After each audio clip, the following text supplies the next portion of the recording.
You talk every day, but asking what this is suddenly feels riskier than staying confused.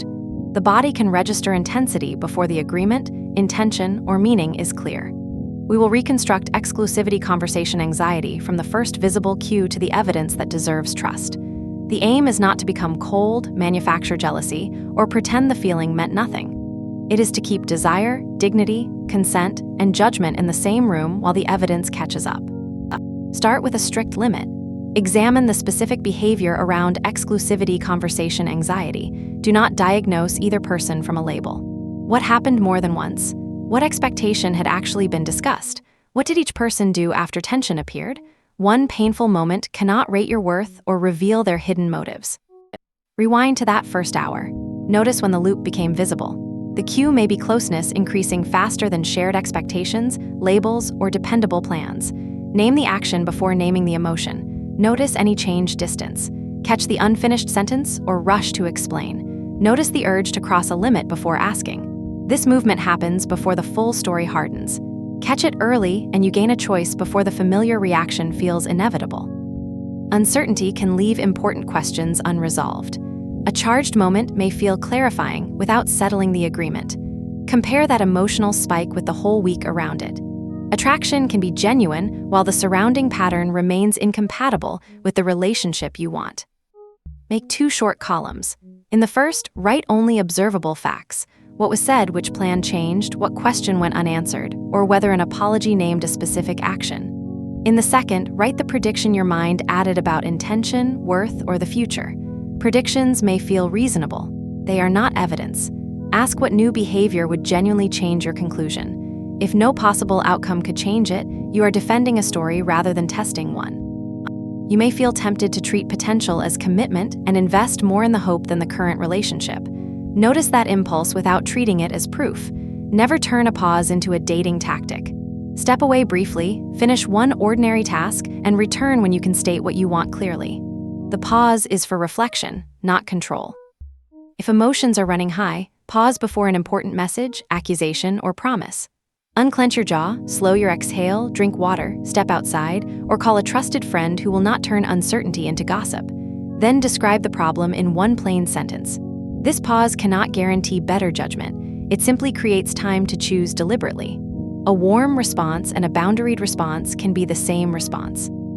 Now grade the connection with clear intention, kept plans, reciprocal effort, and respect when the pace slows.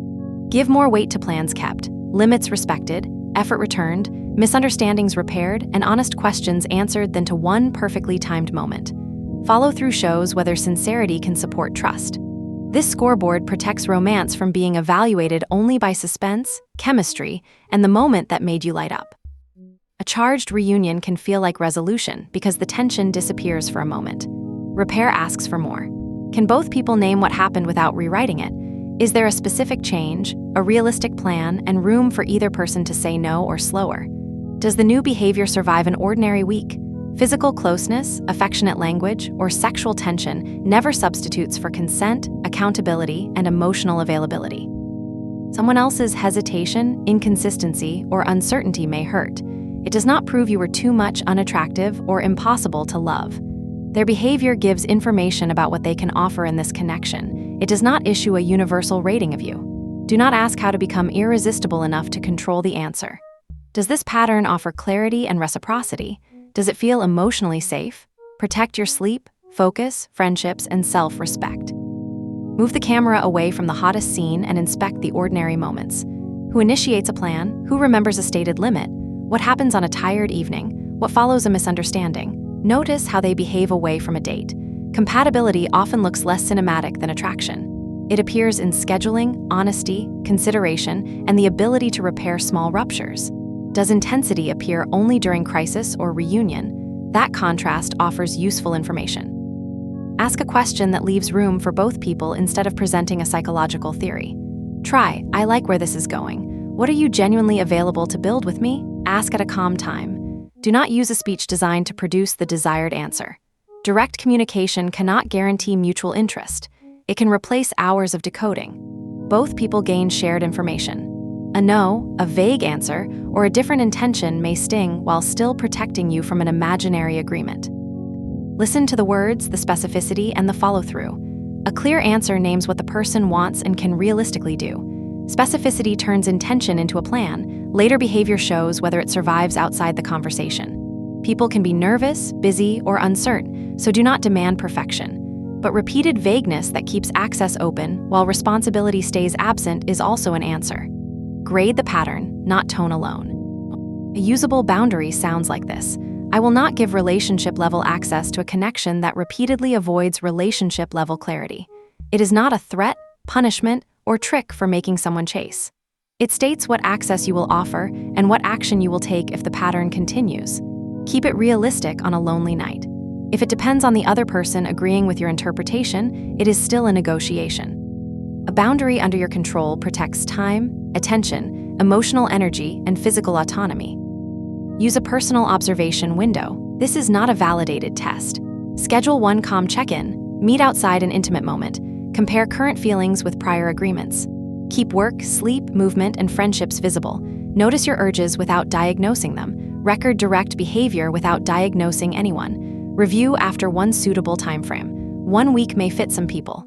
Another timeframe may fit better. Do not act unavailable, provoke jealousy, or use silence to control the outcome. Treat a renewed rush of chemistry as new information, not automatic compatibility or repair. Ask what is actually different, what each person wants now, and whether the moment respects the boundary already stated. You can remain curious without accelerating every level of access at once. Intensity without clarity is a feeling, not a new agreement. Clear words plus sustained action deserve a slower test so reality remains visible. One false move means you treat potential as commitment and invest more in the hope than the current relationship. The second performs indifference, posts for a reaction, or disappears first. Both reduce clean evidence. Respond honestly and calmly. Keep your routine, make one clear request, and allow the next actions to answer. Confidence is not winning a contest of who cares less. It is caring without surrendering consent, standards, or control of your choices.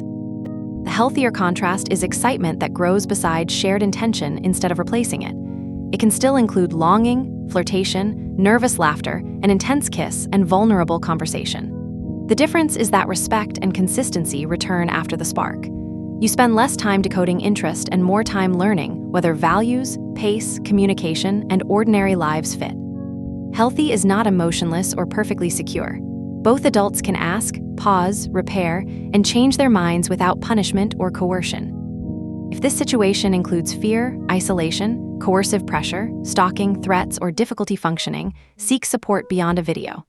A licensed mental health professional can examine the full context, and local safety resources matter when control or violence is present.